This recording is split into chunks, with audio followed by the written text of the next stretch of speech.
Tonight on Eyrie, we both laugh and cry at some of the rumours coming out of Welsh rugby, try and estimate how many tackles Lewis Lloyd can make in a full 80 minutes, and ponder about how we'll go about European rugby this season. Stay tuned.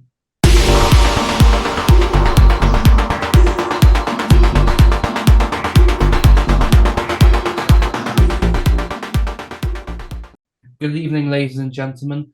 We're back with Yara this week. I'm joined by Jack and Josh, back from their illnesses of being shit lads. Hey, boys, doing? It's not my best intro I've ever had, but yeah, I'm Hey, good. you got my name right this time. I'm not Jock, so I'll take that. Glad to see you've gone over it all. Speed run into some news this week. Probably the biggest piece coming out today that Ospreys have announced a new partnership with Neath. The Ospreys are excited that their age game teams will play all their home fixtures at the Knoll for 25-26 season, with the Ospreys hooker Sam Parry joining their coaching team. I think it's really nice to see that the Ospreys and Neath have a partnership again, especially based off sort of last year when there were statements coming out in the black and night about everything going on. I think it's a nice to see a repaired relationship, don't you, Jack? Yeah, it's good to see. It's obviously Neath are a big club, big good history, and it's in kind of it's a Ospreys heartland. So it's good to see that there seems to be still a relationship there between the region and one of Wales's kind of most kind of storied clubs, so to speak. As a Aberafan watcher, I couldn't really care less though. So It's a little bit mean. They might get someone on Fiverr to come do this one. I think it's good news for everyone involved. I think Ospreys have also announced that their academy players will be allocated to Neath throughout the season just to get some game time. I think it's nice. It's nice to see us going back to community a bit and involving a club that's been, many would say, long forgotten about. In other news this week, Swansea head coach Jonathan Thomas has had to step down from his head coach role due to health concerns, which is really quite sad. To be honest, he's been doing quite a good job. Got an excellent result over the weekend, Cardiff away. It's a shame because Swansea have been looking pretty good this season. We wish all the best to Jonathan himself. There's been no further news about Swansea finding a replacement at this point in time. Not that I could say anything. Uh, that's it for news this week, which is sort of disappointingly short. But instead, there's been countless rumours on Twitter. And I mean countless. I think if I went through it, I'd be able to find about 50 that are from various Welsh rugby accounts. So we're going to start this new section. We're going to start this section known as the Rumour Mill. We'll open up for different names if and when. If you have a get better one, feel free to throw it in the comments or ping us on Twitter. But I've asked you boys to come in with your two favourite rumours of the week. Josh, what was your favourite rumour that you heard this week? Um, I guess the obvious one is the one of the Welsh Premiership teams potentially being entered into the URC. Um, if we go down to three regions, then yeah, potentially a semi-pro team will be taking up the fourth spot. Has been posed. I have a theory on this. I've shared with you boys previously that this is not going to happen. Let's be honest. It would be more damaging to the league than to have 15 teams, and it would be more damaging than to bring in a championship club, because the Welsh regions struggle to compete as it is. So to get a semi-pro team playing against the likes of Leinster and the South African behemoths probably isn't very safe and isn't great for the league when they're going to put 100 points on them. So I don't think this is going to happen. I think the WRU have gone to the URC, said, look, we want to go to three teams. It's what's best for Welsh rugby. Can you facilitate us just putting in three teams? They've said, no, your contract is to have four until 2028. And I think they've then gone, okay, well, if we've got to have four and we've only got three professional clubs, I guess the fourth one is going to be a semi-pro club, which I believe is just calling URC's bluff, and they are never intending to have an SRC side. I think the URC will turn around and say, okay, right, okay, you've only got three professional teams now. We're going to have to find either another team, or we're going to have to just go with 15 teams. But that's my theory on it. It's strange, I think is the way to put it. I imagine the team being put through maybe being RGC. I think that's the one that's being touted by everyone on Twitter, but I don't see how it would ever work logistically, economically, for anyone, any of the teams who wants. How are you going to convince the Stormers to travel up to RGC away to It's play not, a semi-pro side? It's a waste of time. yeah. That's the biggest thing, isn't it? Semi-professional players playing against professional players.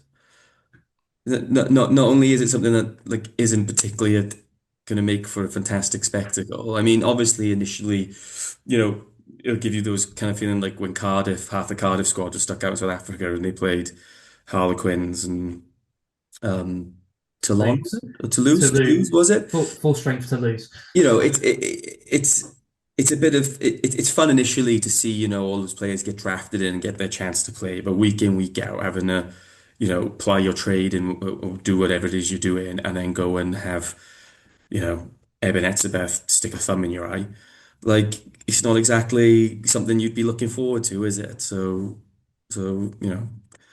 I think it's not got any truth to it, is it? Like, surely not. But there you go. It's a But non-starter. it's a non-starter.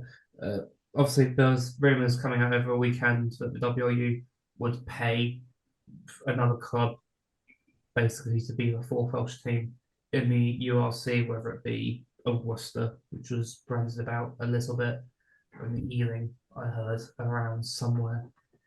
After Dave Redden said effectively as much after the game on Saturday. But it's just, I don't see a semi-pro team happening. And if it does happen, I think there'll be bigger issues at hand. Any capacity. I don't think anyone, it's not like many people take the URC that seriously anyway. So, either way, let's move on to our second rumour of the week. Jack, what was your favourite rumour coming All out right. this week? So the obvious one to go for would be the four people that have offered to buy Cardiff Rugby, one of which being Y11, but that's just been like, if you think about all the people that have been linked to buying Cardiff Rugby. First, it was a Hollywood kind of a group of Hollywood actors were going to make a video out of it, and then Y11 have been touted for ages. I'm not sure how much truth is in that, and they kind of refused to respond. My personal favorite comes from South African rugby, Twitter, which is fantastic, and the idea that Alex Mann seemed to have grown a second thumb on his right hand, being put out there by people like Brian Habana, of all people. So yeah, I've got to go with that one. The second thumb that Alex Mann has grown on his right arm, definitely making the rounds. And all I've got to say on this is that it's insane. It's like, oh, he gouged him first, therefore his gouging is fine. It's like, well, no, like it's not really how the world works. Like, if they have both gouged each other, it's shite and it shouldn't happen. But yeah, like that whole like blurry image of a supposed thumb on the floor of in South African Twitter world, rugby Twitter world has made me laugh this week, and people's like collective meltdown over it in a bid to defend the indefensible. That would be my rumor of the week. There you go. Yeah, I agree. Anyone who gouges deserves a big ban. But yeah, it's also one of the reasons why I actually really like Alex Mann as a player, because he gets under people's skins, and I think he does get those sort of reactions. But yeah, anyone who's played rugby, gouging is one of the worst things you can do. Trying to, you're potentially blinding someone. Um, so yeah, if Alex Mann did gouge Expeth first, then I hope he gets a lengthy ban as well.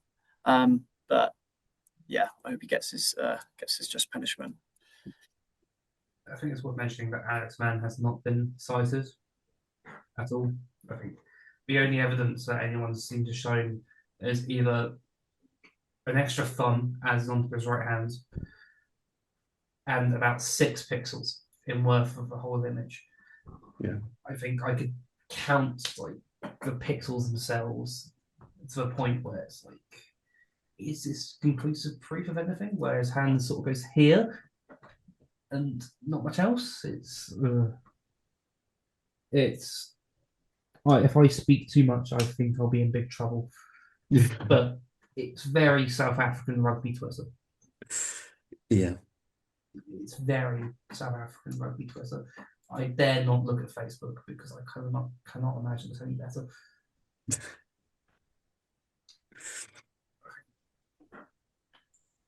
Well, those are pretty. Let's circle back because those are 2 pretty good rumours. I don't know which one would be my favourite. I do like Alex Mann's appendage to his right hand. That's very funny. Might be why he's such a good line-up forward. Yeah, it's fun. There's not much more in the news this week. There's lots of panic about people Y11 buying Cardiff, but with no real proof, which is less funny and more just quite sad. Do we think there's any credence in it at all? Or do we think it's just people being paranoid? I don't know. In all honesty, at this point, I've got to this point where it's just like they obviously Y11 don't comment on rumors, so that's fair enough.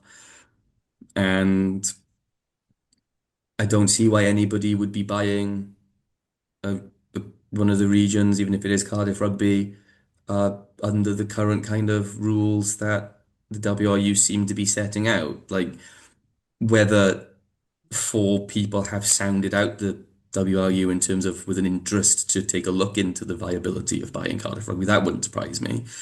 But and one of them being Y11, wouldn't surprise me either to an extent. I mean, it's not, you know, I wouldn't say it's a terrible, Cardiff Rugby's not a terrible buy, so to speak, as a team, but given its location and so on. But with all the, you know, all the kind of what's the word I'm looking for?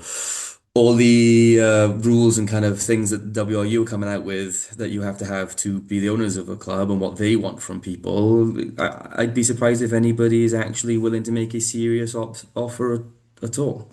So yeah. Until someone has it, what's the point of talking about it? That kind of thing. Yeah, I do get it from the Ospreys and Y11's standpoint in terms of if they were to respond to every rumour in Welsh rugby, they would never do anything else. But then I can see why Y11 would be interested in Cardiff. It's obviously, as an Ospreys fan, if that was to happen, you'd be gutted. You're losing your team. But from the WRU's perspective, it's an easy way to get down to 3. So if they did make a bid, you could see why that would be the one they'd lean towards. And from Y11's perspective, I get that it would give them less control over the rugby playing side of the business, but I don't know how much control they currently have over the rugby playing side of the business at Ospreys anyway. I don't know how much input they've really put into signings and things like that. Whereas the Dragons, for example, their owners seem to really want to get involved in the rugby playing side of the business, which is why they kind of kicked off. They seemed apparently kicked off with the meeting with the WRU. So, yeah, do they think they'll get a better return on their investment? Because at the end of the day, they're business people first. If they were to acquire Cardiff, potentially, and the WRU could give them more favourable terms on the purchase, given that it would mean closing down the Ospreys and making that process a bit easier and a bit more cost effective for the WRU. I don't know. It's impossible because you haven't heard anything concrete from any decent sources. It's all rugby, Welsh rugby Twitter. Um, so yeah, it's impossible to know, but there's often no smoke without fire. And it's like when we were going to merge with Scarlets, and apparently that was a done deal. And then from the process of Foxy and Ken Owens walking from the training base down to this meeting room, that was off. So anything can happen. And yeah, it's best not to worry too much about things you can't control anyway.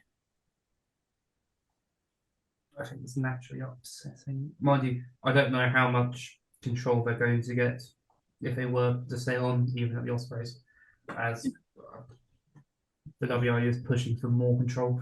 And it's come out that the WRU are asking the players to be released between now and the Six Nations to get them up to speed, which, what I get, is also extremely unhelpful to the regions who are trying to play in this European bloc.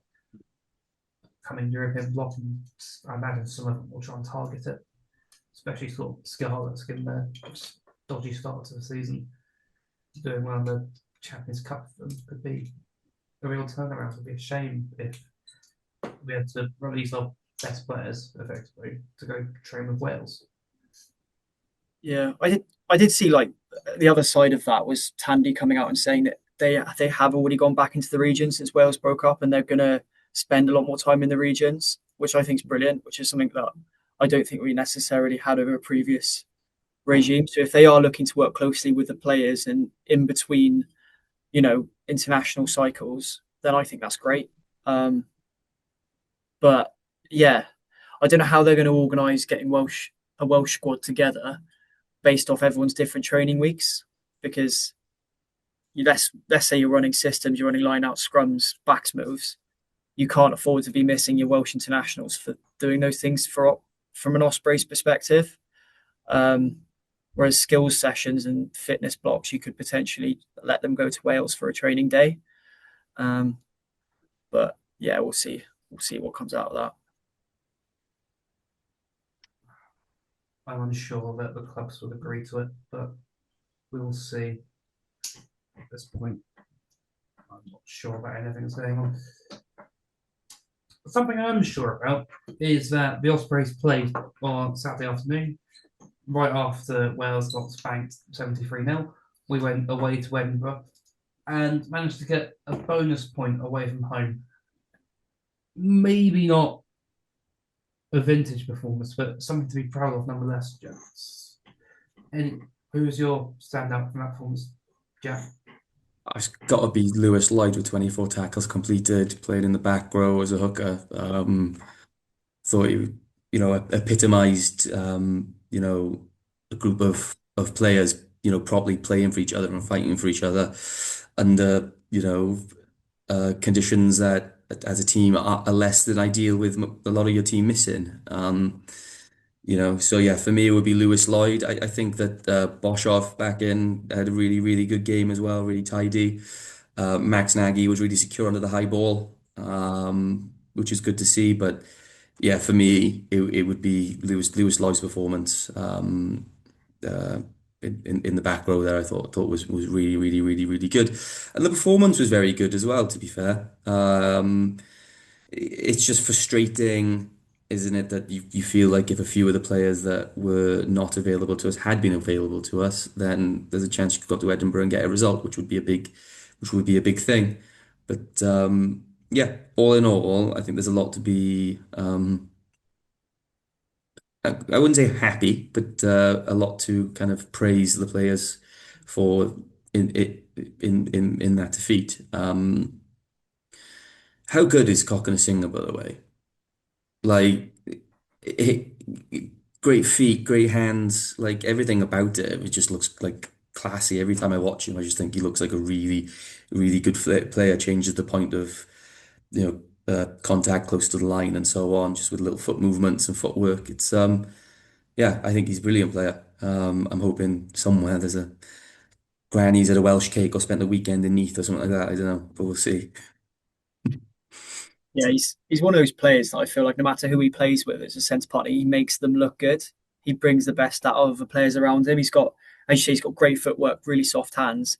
He attracts defenders because he can carry. Um, yeah, I think he's exactly the signing that probably Toby Booth knew he was making, but we didn't necessarily, injuries enforced, see the best of him last year. But suddenly you've gone from, we're low on centres to, Owen Watkins going to be back soon. Kieran Williams going to be back. You've got Singer. I thought Boshoff was superb, as you said. He was in the Opta team of the week this week across all leagues in Europe. So, you're suddenly looking at those four and you're going, yeah, those are really, really tidy centres. And then you've got Florence coming through as well, I know. But yeah, I agree with you. Lewis Lloyd was, I thought, unbelievable. Playing in the back row. There was a period of time where when you just stop and you just watch one player for a bit just to see what he does.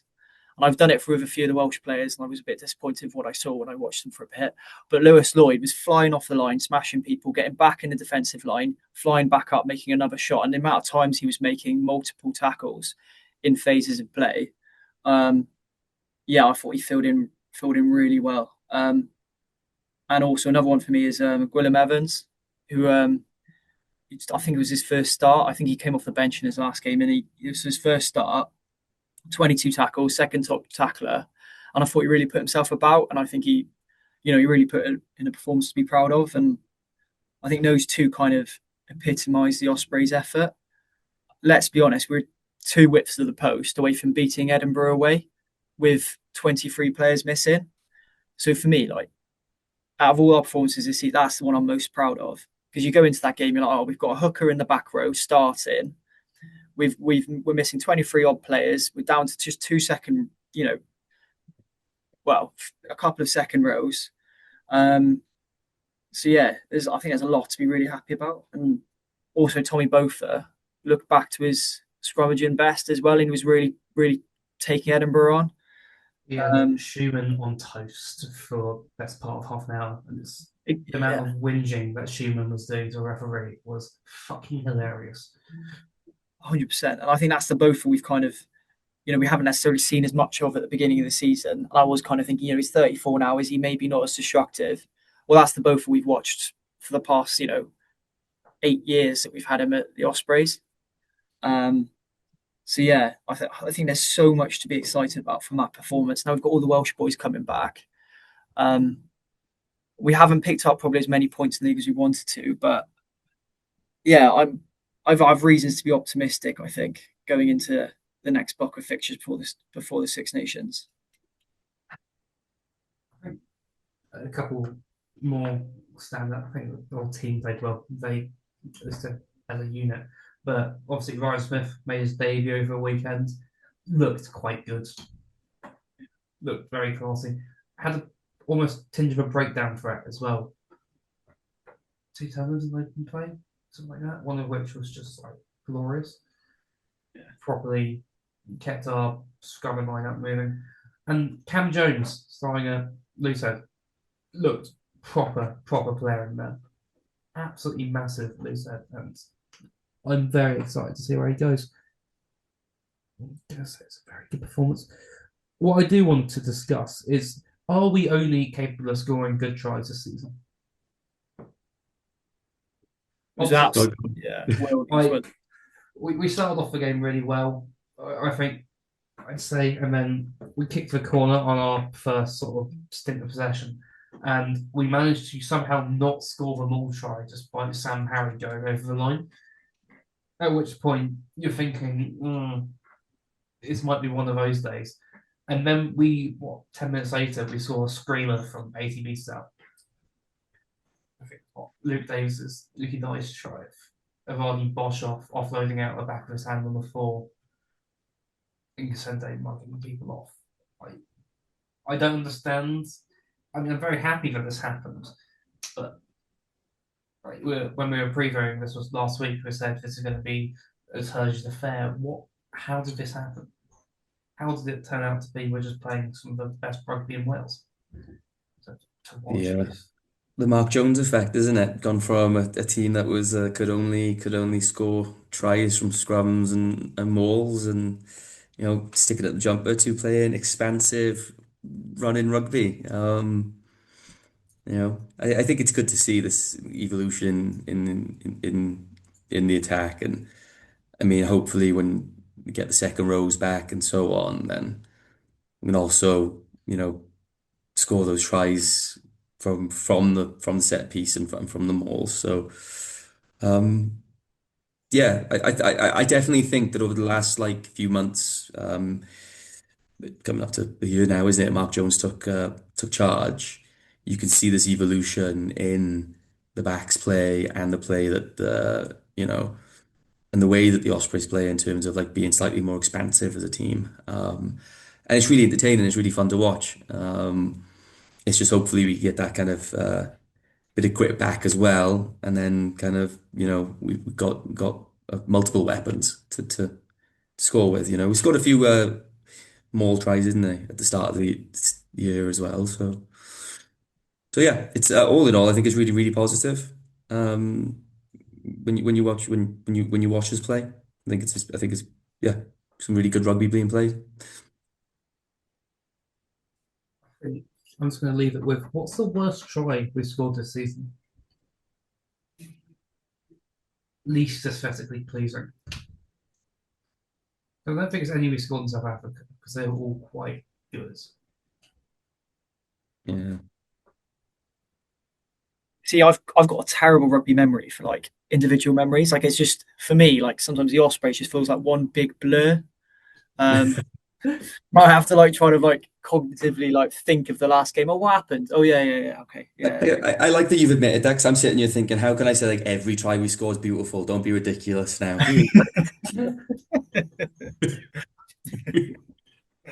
I think the fact there's not a mall try I can immediately think of probably proves our point pretty well. I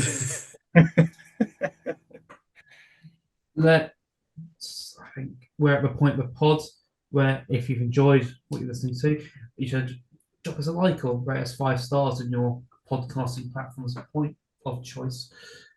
It means a lot to us, and if you could subscribe to the YouTube channel, it mean even more. Just over 2,000 subscribers on the rap channel with all our community pods. It'd be great to push that to 2,500 by the end of the year. Let's head into the final section of this quite short one this week. Obviously, we're heading into our European fixtures come around this time of year. Starting off with Connacht away, Connacht at home. How are we feeling about the European bloc as a whole? I'd say for me, I think with how we started the league, I think we might be up against it to make top 8. And I think even if we did, we'd probably be looking at 7th or 8th seed, which means we're playing a very tough team away. I think, yeah, yeah, I'll take that. Definitely take that. Yeah, I think for me, this is a competition we can target. We've been so unlucky. I know, was it Leon last year? It was very tight. Year before, we felt quite unlucky as well. I think this is really a competition we can target it. And if we can get out the pools, then we get potentially players like Jack Morgan back after the Six Nations block. We have a cup squad that can win one-off big games against good teams. So yeah, I'm thinking we can really go for these games. We're playing a Connacht team at home first, who their coach has already come out and said he's going to rotate and give boys numbers because they've got 10 game week blocks in a row now, and he wants to give people game time who haven't necessarily been on the pitch yet this season. So that's a real big opportunity. And then is it Montauban away we've got next? Yeah. Montauban away.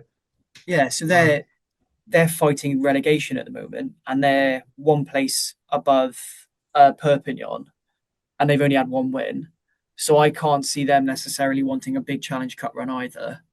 They'll want to focus on just staying in the top 14. So we've got a really good opportunity to get a high seeding, potentially get home games, and we're really tough to beat at the Brewfield. So yeah, I'm feeling confident. I was going to say we've got quite an easy set of fixtures, I'd say. in our European games with Connacht at home, Montauban away, Zebra away, and then Montpellier at home. Those all feel quite winnable, or they all should be very winnable. Especially Connacht sending over a weakened side. I don't see Montauban putting out the best side. They've only won one game in the top 14 all season at this point in time.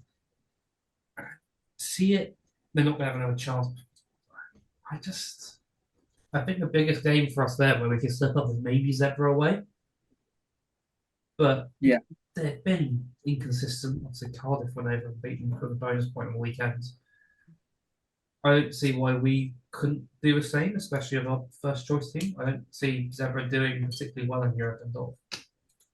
So it's certainly a place to target. It's more, is it worth targeting? Is my question. That's the question, isn't it? But you'd always say that I think the truth is, like, as Josh said, which is that, like, in a one-off game in some knockout rugby, it's probably more realistic that, that they can get far in that than it is to think that they can finish in like the top four um, in the URC. And even if they finish in the top eight, then what are the chances of them, progressing from there? Currently, if you look at like the points being scored, they're slightly behind where they were last season in terms of how many points they have in the league and what they've picked up. So yeah, it wouldn't surprise me if they went for it in Europe. But also if you think about it, last year, like, it was really energizing. The European Cup, it was nice as a fan. It was really really fun as well. Um, to to watch and be excited about, like, these teams coming down. Um, Montpellier is an interesting one because Montpellier are like firmly mid-table, and so the question is like, if they, I don't think Montpellier are worried about going, getting relegated, but I equally don't think they're thinking, oh, we're going to trouble the upper half of the top 14 either. So there's a chance that they play a strong team. But we shall see, and I hope that there is a run much like there was last season. We can get excited about some knockout rugby at the Brewery Field. Particularly Connacht coming up with all the players missing. What is it? It's the Pendergast that can tackle, as some people have said before. Wouldn't like to slander anybody, but I have heard that banded round.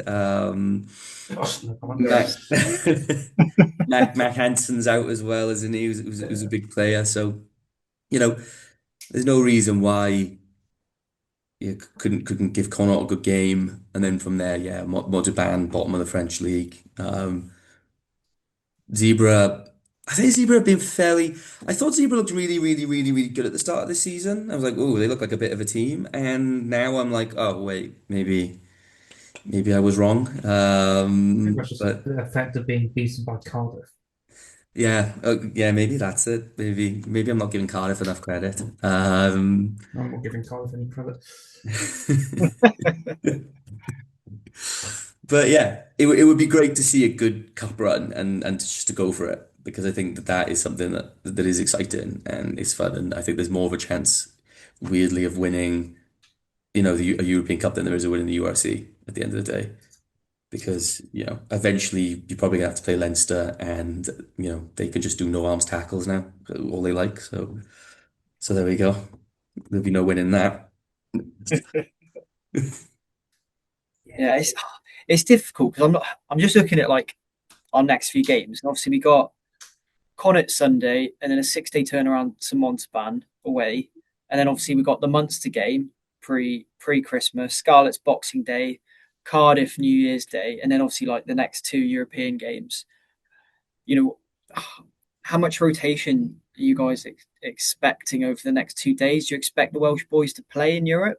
What do you guys think? I think a few of them will. I think Dan Edwards needs to play after the South Africa game.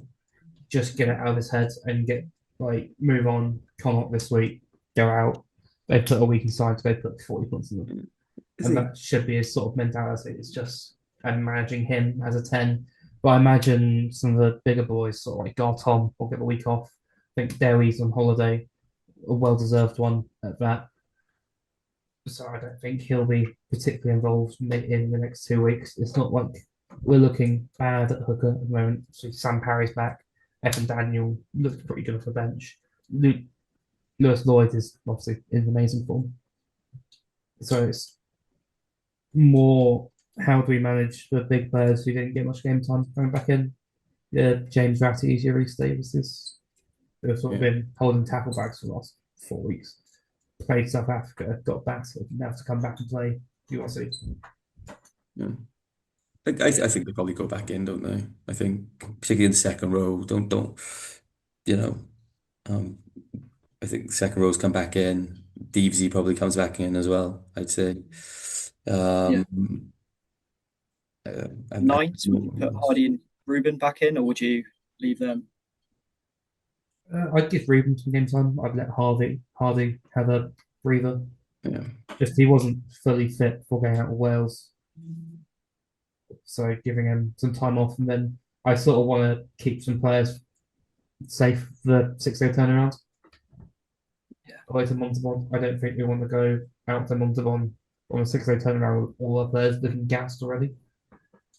Yeah, fair. you know what is disappointing about Europe at the moment, though, and I don't know what you guys think about this. It's just the timing of the matches, all around Christmas and New Year. Like for like getting away to watch them and so on, it becomes really quite difficult given the time of year. Yeah, It would be nice if it was more like spread out, so you could actually like earmark like going down to Montpellier to watch a game or whatever it may be. It would be great, but it all being kind of back to back in these chunks just doesn't really do anything for the traveling fan. And I know that that's like something that I probably don't necessarily care about, but I do think that's one of the problems with both the European rugby cups at the moment is it's just like how they block the games. yeah. I also don't like the fact we've had like a round of URC and then we're straight back into Europe and then straight back into the URC again after that. It kind of feels weird to have that one block of, not even block, one game of league fixtures, and you're like, oh right, we're into Europe now. Um, it just feels to me, it feels a bit muddled, if I'm honest. Um, I wouldn't even mind if they, to be honest with you, if they blocked it out even more and just went, okay, October is going to be Europe. That's your group stage for Europe. Then you've got um, after that leading straight into the autumn internationals, and then after that you've got a block of league games. Um, but these are like, oh, one league game, couple of European games, couple of league games, couple of European games. I don't necessarily love that, and I agree with you. The timing in terms of just pre-Christmas, it does make it difficult. Like going to Montauban is quite tricky when you're sort of planning your Christmas plans, seeing family and taking annual leave. That does make that trip more difficult. Yeah. It's unideal. I don't think I'm a fan of the current European format at all, but I think that's just nostalgia, the early 2010s and those back-to-back home aways, which were Those were the glorious. qualifying out your group was like the hardest thing you could ever do. Oh yeah, from those back Yeah. to backs we used to have with Leicester Tigers. Oh yeah, Oh, take me back. Watching Shane Williams get burnt playing Biarritz. Oh that's a memory I don't want to remember. Honestly, you like my know, Ospreys memories of European Cup is losing to Saracens when they were very beatable, and Biarritz that time as well, where Shane Williams got you dubbed. know, What was the winger called? I can't remember what that winger was called. He's a guy in Nguyen. Benya, yeah. He's a Yes. guy who also burned Brian Habana, to be fair. Yeah. You know how they say, oh, all blokes think about the Roman Empire at least once a day. I think about that Biarritz game. I reckon at least once a week. Lives in my head rent free. I, the game that constantly gets stuck for me has to be Saracens away a couple of years ago, where we gave them a really good game for 60 minutes, and then Reese Webb did the most Reese Webb thing I think I've ever seen, and take the quick. Was that when Sam Cross did his shoulder or something, and they filmed him taking like the gas and air on the sideline? Was that the one? It could have been. I don't think. I just remember it as Ethan Roots sort of putting his hand up and coming and just smashing people. I think Nick Yeah, Smith had a blinder. yeah, I think that is the game where they caught Sam Cross on camera, just like looking out of this world on gas and Well, air. We do not, as a pod, we don't recommend taking any drugs outside your prescriptions. But morphine can be quite nice for those in quite a lot of pain. with the exception of morphine. Yeah, back onto rugby matters. One other thing I was going to ask you lads is obviously Swansea beat Cardiff, Swansea RFC, and Lewis Edwards, the fullback's looking unbelievably sharp. Like he looks like a potential future international. Yeah. Would you reward him for his SRC performances and give him a run in playing for the Ospreys in the next couple of European games, or would you let him stay in the SRC? I'd be when during the Six Nations, when we've got some players coming in and out, if and when Dan Edwards gets called up, I could see him getting a couple games in. Okay, yeah, Jack Walsh at 10 to sort of help him along, and then you always have McNally still. The issue is we're sort of stacked at fullback a little bit. yeah, that's the problem. So it's just where getting him in would be difficult. Yeah.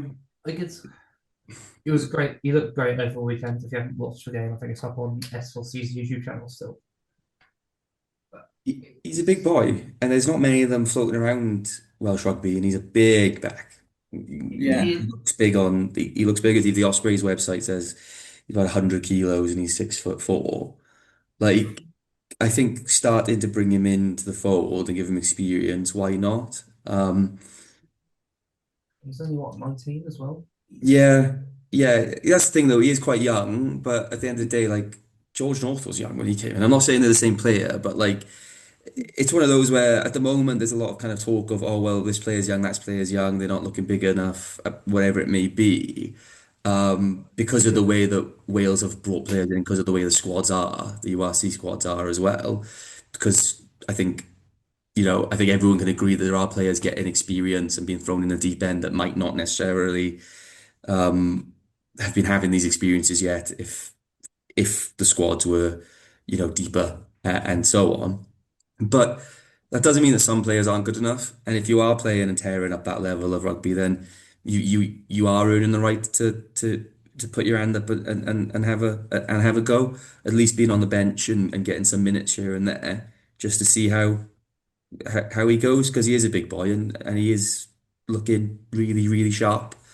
Playing for Swansea at the moment. So yeah, I don't see why not, you know. yeah. I'm with you. I think I'd love to see him even on the bench and getting a bit of game time because I thought Nagy was actually really good against Edinburgh, and I think Walsh has been obviously incredible when he's been a fullback for us. But yeah, I just worried like talents like that, 6'4", as you say, massive unit, skillful as well, really good in the air.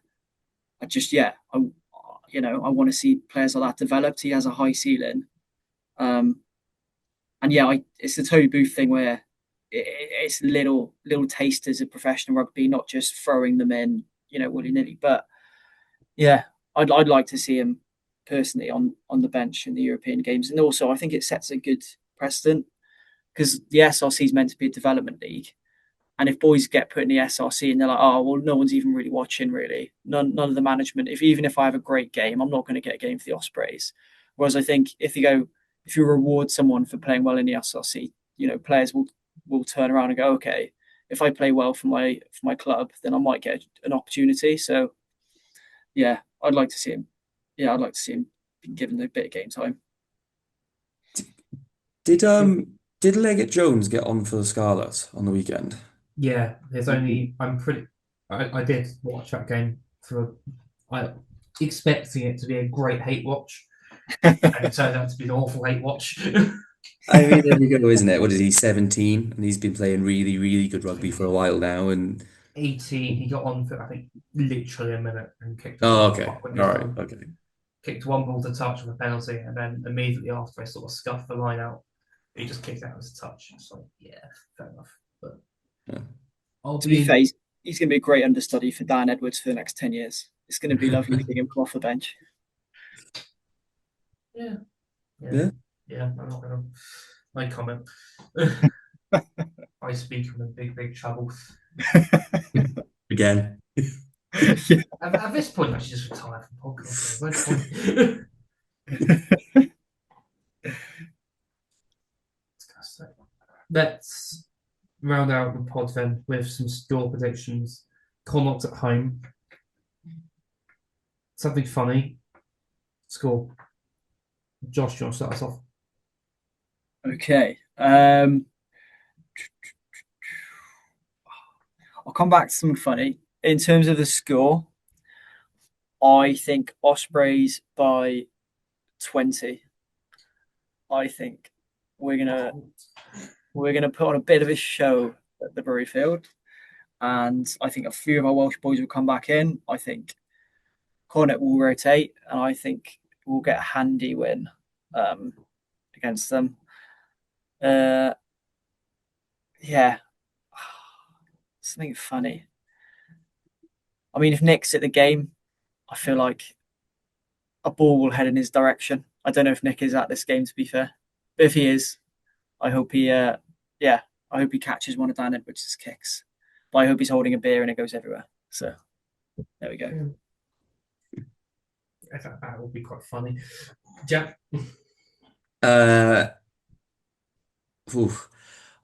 Ospreys by 7. Give it a try.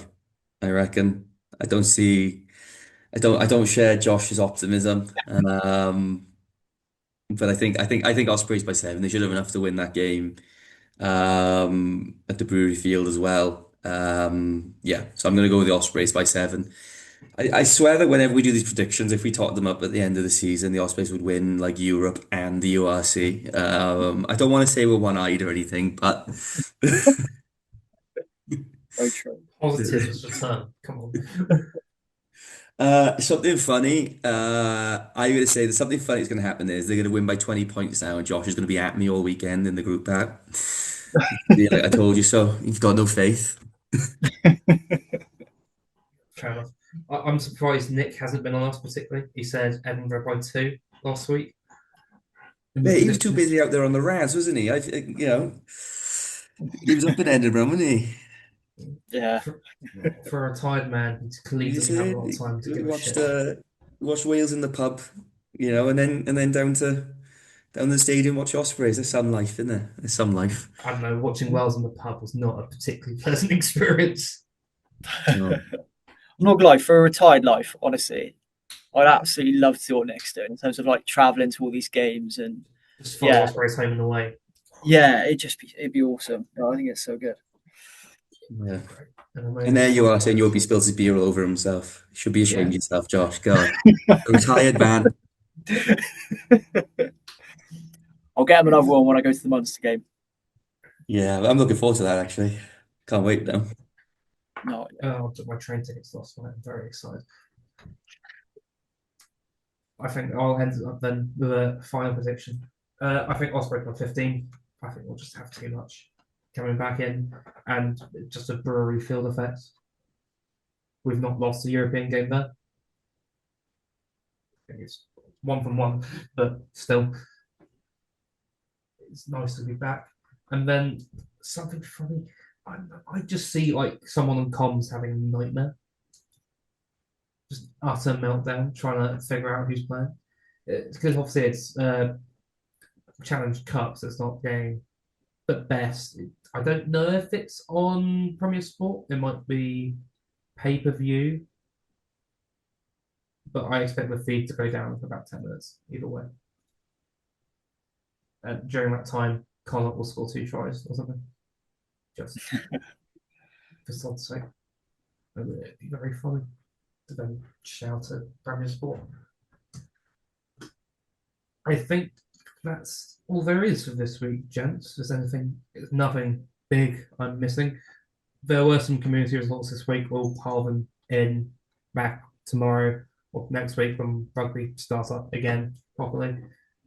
And we have someone who can pronounce the Welsh names properly. Hopefully, we're on back in my phones. But until then, thank you, boys, for joining me. It's been a pleasure. And I'll chat to you next week. Yeah. No stuff.